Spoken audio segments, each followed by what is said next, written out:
Hola, ¿qué tal? ¿Cómo están? Soy Pedro Antonio Estrada Durán y en esta oportunidad estoy a cargo del curso de farmacología. Hoy voy a explicarles la clase número 4 del sistema nervioso autónomo. Para poder comprender la farmacología del sistema nervioso autónomo vamos a tener que recordar algunos conceptos esenciales que ya hemos aprendido de anatomía del sistema nervioso autónomo y fisiología del sistema nervioso autónomo para que nos ayuden a entender fácilmente la familia farmacológica del sistema nervioso autónomo, la familia de fármacos colinérgicos y la familia de fármacos adrenérgicos. Entonces, como ustedes recuerdan, el sistema nervioso autónomo también es llamado sistema nervioso vegetativo y es la parte del sistema nervioso central y periférico que se encarga de la regulación de las funciones involuntarias del organismo, del mantenimiento de la homeostasis interna y de la respuesta de adaptación en las variaciones del medio externo e interno. Por lo tanto, ayuda a controlar, entre otras funciones, la presión arterial, la motilidad y secreciones digestivas, la emisión urinaria, la sudoración y la temperatura corporal. Algunas de estas funciones están controladas totalmente por el sistema nervioso autónomo, mientras que otras lo están parcialmente. El sistema nervioso autónomo es un sistema tónicamente activo que mantiene a los tejidos y órganos efectores en un estado de función intermedia.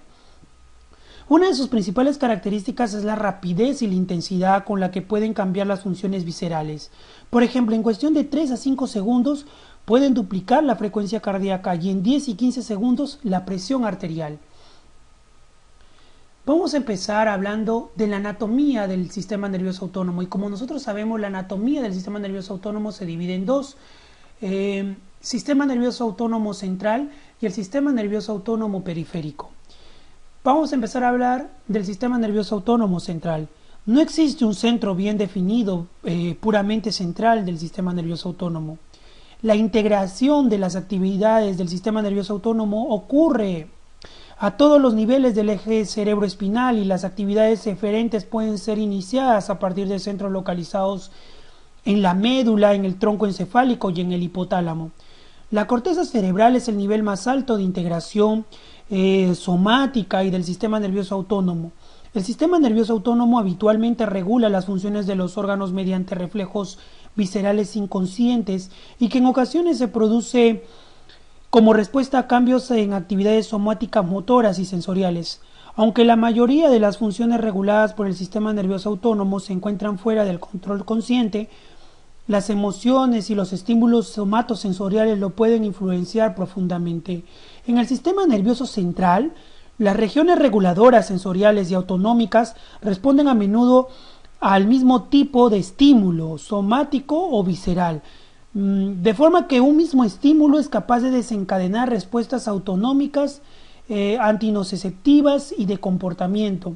Entonces, el principal centro organizativo del sistema nervioso autónomo es el hipotálamo, y controlando todas las funciones vitales e integrando los sistemas autónomo y neuroendocrinos, ¿no? El sistema nervioso simpático, ¿no?, está constituido por el núcleo, está controlado el sistema nervioso simpático por el núcleo posterolateral. Un estímulo de esta zona genera una descarga masiva del sistema nervioso simpático. Las funciones del sistema nervioso parasimpático están controladas por núcleos del hipotálamo medial y el anterior. Entonces, y a nivel del tronco encefálico y amígdalas cerebrales están localizados los centros de organización y respuesta aguda del sistema nervioso autónomo.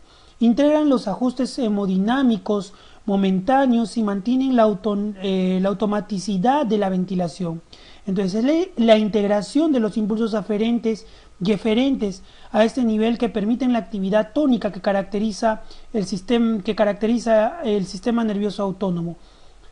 Por ejemplo, el control de la resistencia vascular periférica y por tanto la tensión arterial.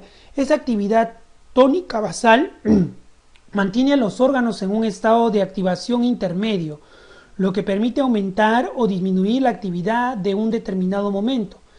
El núcleo del tracto solitario localizado en la médula va a ser el principal centro de llegada de la información procedente de los quimiorreceptores y de los barroreceptores a través de nervios como el glosofaringeo y el vago.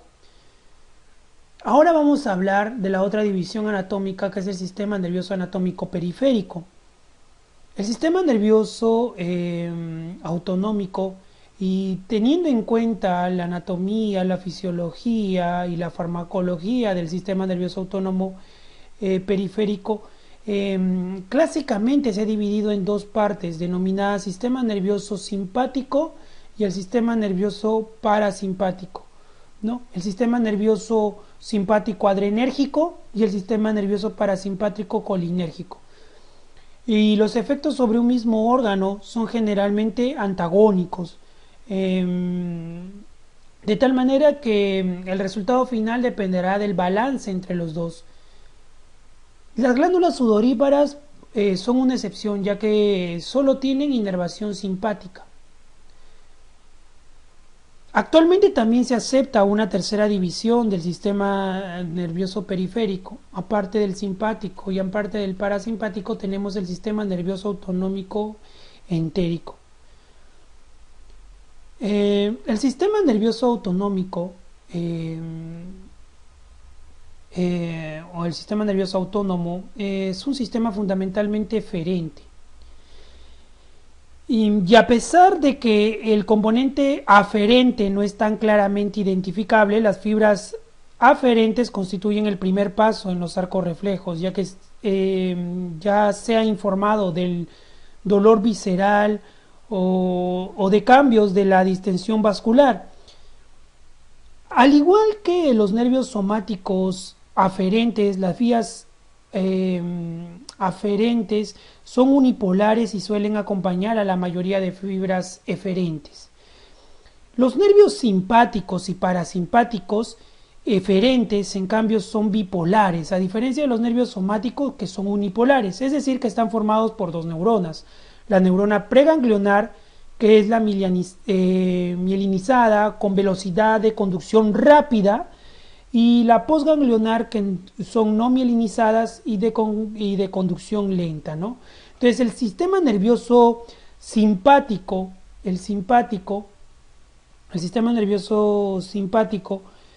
la fibra preganglionar es corta y la sinapsis con la neurona postganglionar ocurre en los ganglios autonómicos, localizados a nivel paravertebral bilateral.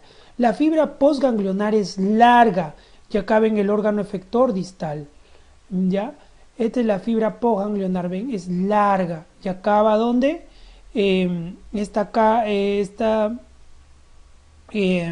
acaba en el órgano efector distal, ¿cierto? Y mientras que en tanto el sistema nervioso simpático, la fibra preganglionar es larga, ¿ya? Y la sinapsis ocurre dentro de un ganglio autonómico localizado a nivel distal o bien en la misma pared del órgano efector, y siendo la fibra postganglionar corta. Entonces, esto es importante de recordar. Ahora vamos a pasar de lleno a explicar lo que es el sistema nervioso simpático. El sistema de los nervios, la parte de la anatomía.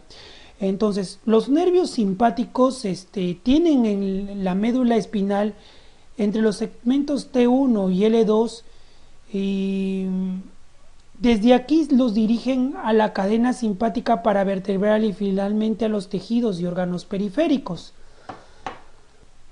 Entonces, los nervios simpáticos tienen origen en la médula espinal entre los segmentos T1 y L2.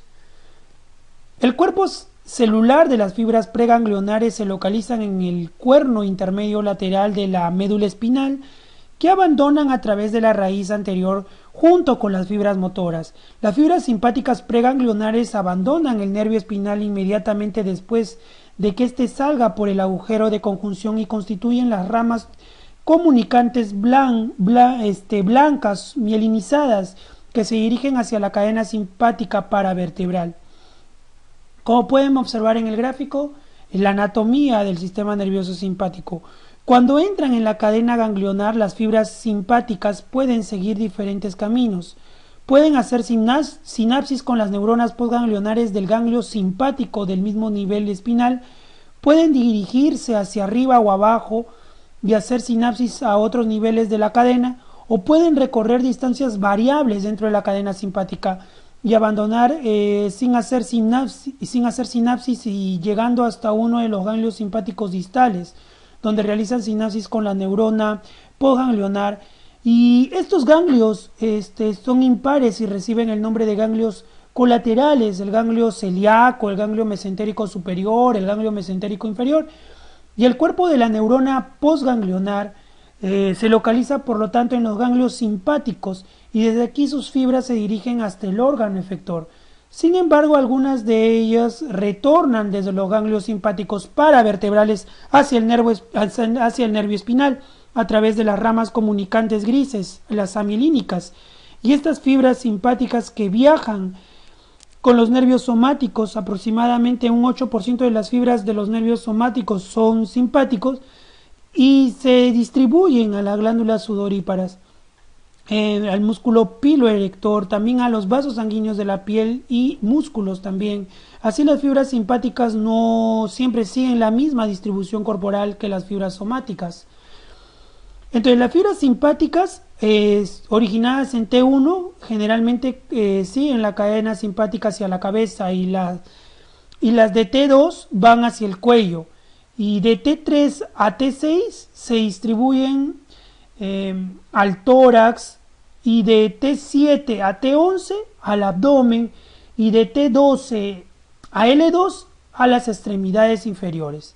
Entonces, esta es una distribución aproximada y siempre se dan superposiciones. Prácticamente todos los órganos reciben inervación simpática, y la distribución de los nervios simpáticos para cada órgano va a depender de la posición en la que éste se encuentra originariamente en el embrión. Por ejemplo, el corazón recibe inervación procedente de la cadena simpática cervical, ya que es en el cuello donde tiene su origen embrionario. La cadena simpática cervical está constituida por fibras procedentes de T1 a T5 que dan lugar a 3 ganglios cervicales: el superior, el medio y el cérvico torácico. Entonces, el ganglio cérvico torácico o ganglio estrellado es la función del ganglio cervical inferior y el primer torácico, ¿cierto? Y es responsable de la inervación simpática de la cara, del cuello y de las extremidades superiores, del corazón y del pulmón. En el caso de la glándula suprarrenal o las glándulas suprarrenales, las fibras preganglionares llegan directamente hasta las células cromafines y de la médula suprarrenal, donde hacen sinapsis. Esas células derivan embriológicamente del tejido nervioso y se consideran neuronas postganglionares. Entonces, cada neurona preganglionar simpática puede hacer sinapsis con 20 a 30 neuronas postganglionares que se distribuyen por distintos órganos, y esto explica la respuesta difusa y masiva de la estimulación simpática en todo el organismo, respuesta que a su vez es aumentada por la liberación de adrenalina por la médula suprarrenal. Ahora vamos a pasar al sistema nervioso parasimpático. Las fibras nerviosas parasimpáticas tienen origen en el tronco encefálico, en los núcleos de los pares craneales 3, que es el oculomotor, en el 7, el facial, el 9, que es el glosofaringeo, y el 10, que es el vago, y también en la médula sacra, entre el segundo y tercer nervio sacro, y a veces también entre el primer y el cuarto. Entonces, el nervio vago tiene la distribución más amplia de todo el sistema nervioso parasimpático, siendo responsable de más del 75% de la actividad parasimpática. Inerva al corazón, a los pulmones, al esófago, al estómago, al intestino delgado, a la mitad proximal del colon, al hígado, a la vesícula biliar, al páncreas y a parte alta de los uréteres. En la pared de estos órganos se localiza la neurona postganglionar. Entonces, las fibras del tercer par craneal van a los esfínteres pupilares, ¿no? Y músculos ciliares del ojo. Las del 7 par inervan a las glándulas lacrimales, submaxilares y de la mucosa nasal, y las del 9 van del noveno par van hasta la parótida. Y en estos casos la neurona postganglionar se localiza en los ganglios de los pares craneales, en las fibras sacras. Por ejemplo, en las fibras sacras procedentes sobre todo del segundo y del tercer nervio sacro, a veces también las del primero y cuarto, se reúnen para formar los nervios pélvicos, que se distribuyen por el colon descendente, el recto, la vejiga, porciones bajas de los uréteres y genitales externos. La relación entre la fibra pre y postganglionar es de 1 a 1 o de 1 a 3, de tal forma que una neurona preganglionar forma sinapsis con muy pocas neuronas postganglionares, lo que, asociado a la proximidad de la sinapsis, el órgano inervado, lleva a que la estimulación parasimpática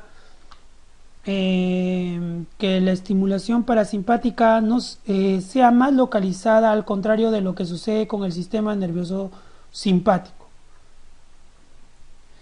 Ya, entonces eso sería el sistema nervioso parasimpático. Vamos a hablar un poquito acerca del sistema nervioso entérico, que hasta no hace muchos años este sistema no se reconocía como tal. Entonces, estructuralmente y desde el punto de vista neuroquímico, el sistema nervioso entérico tiene la particularidad de funcionar de manera independiente, y es por ello que incluso se le denomina el segundo cerebro.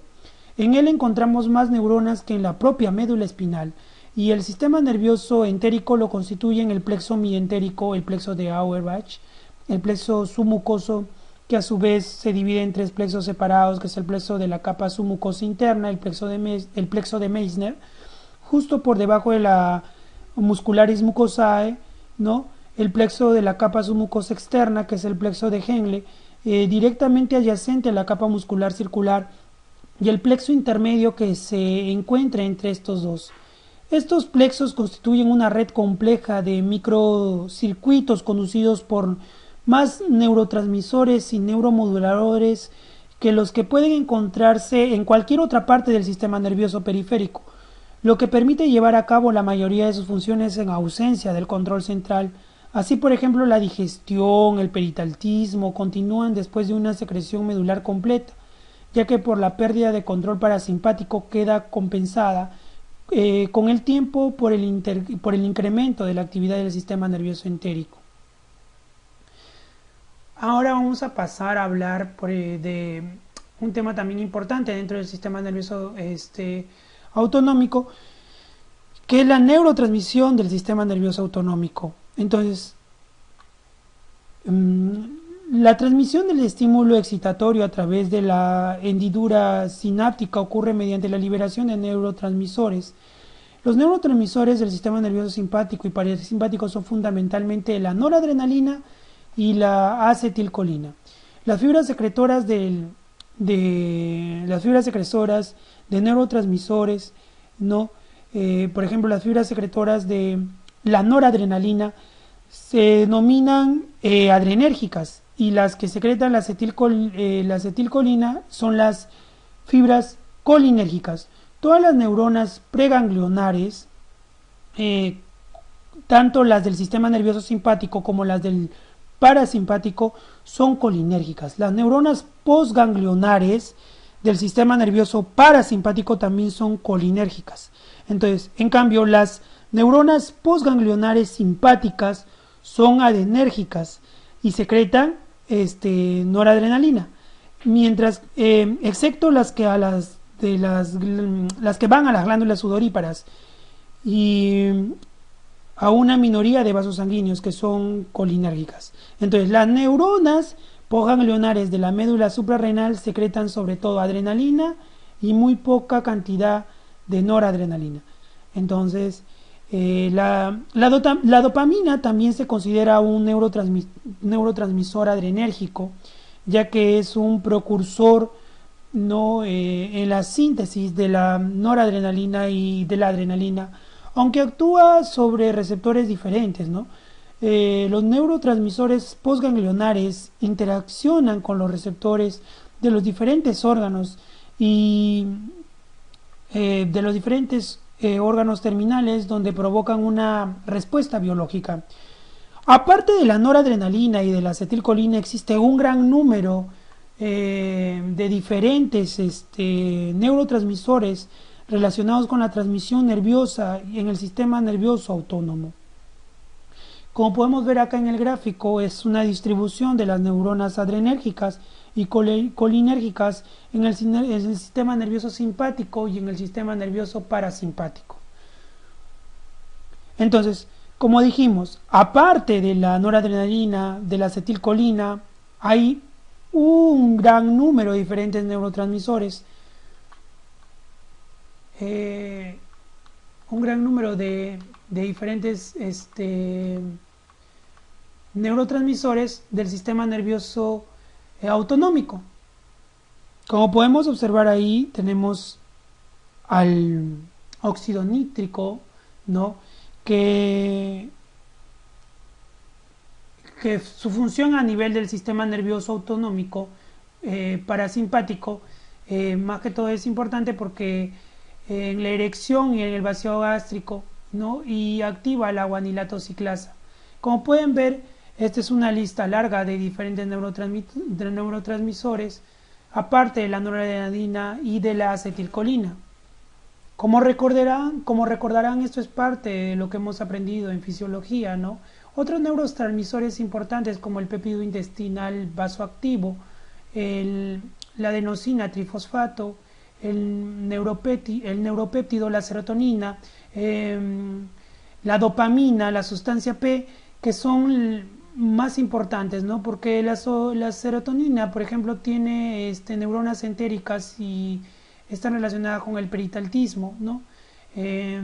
La dopamina que posibilita, ¿no? la mediación de la vasodilatación renal, entre otras de sus funciones, y la función, la sustancia P a nivel de los ganglios simpáticos y de las neuronas entéricas. Entonces, como pueden observar, hay una gran cantidad de neurotransmisores que están involucrados a nivel del sistema nervioso autonómico. Y la secreción de neurotransmisores en las terminaciones nerviosas autonómicas, la transmisión sináptica en respuesta a un estímulo ocurre mediante la liberación de neurotransmisores en la hendidura sináptica a partir de las vesículas intracelulares por un proceso de exocitosis. Entonces los neurotransmisores difunden entonces a través de la hendidura sináptica, uniéndose a los receptores postsinápticos. Actualmente se conocen todos los detalles de este proceso y se sabe que existe un ciclo de las vesículas sinápticas en que las vesículas que contienen el neurotransmisor son fabricadas, almacenadas justo por detrás de la membrana sináptica y entonces sufren exocitosis para vaciar el neurotransmisor en la hendidura sináptica. El control del movimiento de las vesículas sinápticas es muy preciso y está regulado por proteínas específicas, localizadas tanto en la membrana de la misma vesícula como en la membrana de la neurona. Este ciclo es extremadamente complejo, existiendo un grupo de gran número de vesículas en reserva y un grupo más pequeño. La liberación inmediata, localizada muy cerca de la membrana presináptica, la exocitosis ocurre cuando la membrana sináptica sufre una despolarización con apertura de los canales de calcio y entrada de este ion en la terminación presináptica. El calcio actúa sobre la vesícula de neurotransmisores y provoca la fusión de estas con la membrana, abriéndose al exterior y vaciando el contenido de neurotransmisor en la hendidura sináptica. Entonces, la liberación de neurotransmisores está influenciada por múltiples factores, pero hay dos mecanismos básicos. Por una parte está la influencia inhibitoria de otras neuronas cercanas. Por ejemplo, las neuronas simpáticas pueden inhibir la actividad de neuronas parasimpáticas cercanas y viceversa. Y recibiendo este tipo de interacción, el nombre de interacción heterotrófica. Por otro lado, la membrana presináptica puede tener receptores para sus propios neurotransmisores, ¿no? Que son estimulados simultáneamente a los postsinápticos, inhibiendo la liberación de más neurotransmisores, denominadas las interacciones homotrópicas o feedback autoinhibitorio, ¿no? La velocidad de síntesis de neurotransmisores depende de la necesidad y por ende del grado de actividad del sistema nervioso autónomo y está regulada por mecanismos de feedback local. Las terminaciones postganglionares del sistema nervioso simpático y parasimpático son anatómicamente y fisiológicamente similares. Presentan múltiples ramificaciones que constituyen los plexos efectores terminales que envuelven o rozan la unidad efectora. Entonces vamos a seguir hablando acerca de la síntesis de neurotransmisores en la siguiente parte de la clase.